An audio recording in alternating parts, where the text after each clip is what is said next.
জনগণের দাবি এই ত্রিপুরাজ্যের সমস্ত অংশের মানুষ আমাদের সাবরুম বিভাগ সহ যারা গত 7.5 বছর ধরে এই ত্রিপুরাজ্যকে লুটে পুটে খাচ্ছে, মানুষ তার অধিকার পাচ্ছে না। এটা যে কোনো দলের সমর্থক হোক, আমরা তাদের বক্তব্য নিয়ে এখানে এসেছি 7 দফা দাবি নিয়ে। আমরা একটু পরে আমাদের সভা শুরু করব।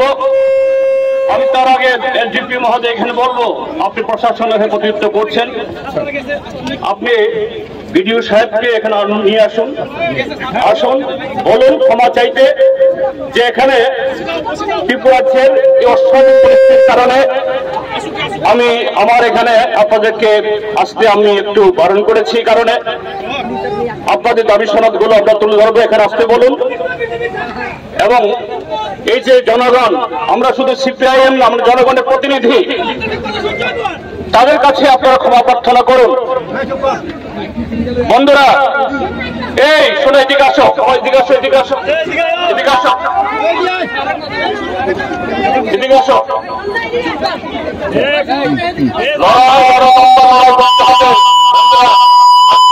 লড়াই শেষ না, আজকে লড়াই শেষ না, আরো বড় লড়াই করতে হবে। মাথায় রাখুন,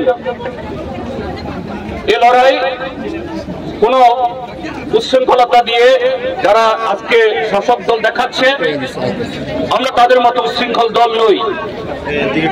আজ এখানে আসুন, বসুন, আমরা এখানে সভা করব।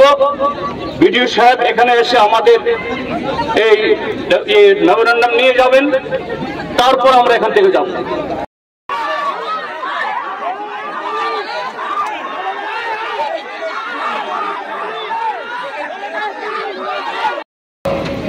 ভারতীয় জনতা পার্টি এবং ত্রিপুরা আইপিএফটির জোট সরকার, তারা এই জনগণের দাবিগুলো শুনে তারা প্রকম্পিত, তাদের হাতে ঘুম নেই। কিন্তু মানুষকে আটকাবে কি করে?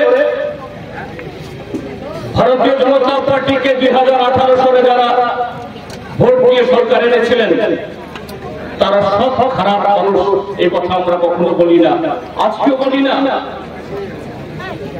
23 সালেও এ রাজ্যের সংখ্যাগরিষ্ঠ মানুষের ভোট দিয়ে তারা জিতে নিয়ে ত্রিপুরা মথা তাদের দালালির কারণে সংখ্যালঘিষ্ঠ ভোট পেয়ে তারা আজকে সরকারে, সেই সংখ্যালঘিষ্ঠ যারা ভোট দিয়েছেন বিজেপিকে, তাদের মধ্যেও সবাই খারাপ, এটাও আমরা বলি না।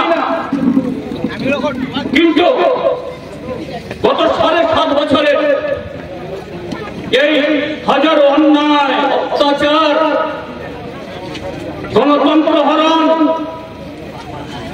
মানুষের ভোটাধিকার দখল করা, জনগণের টাকা লুট করা, রাস্তার টাকা, ঘরের টাকা, জলের টাকা, বিধবা বৃদ্ধ বৃদ্ধাদের পেনশনের টাকা লুট করে খাওয়া,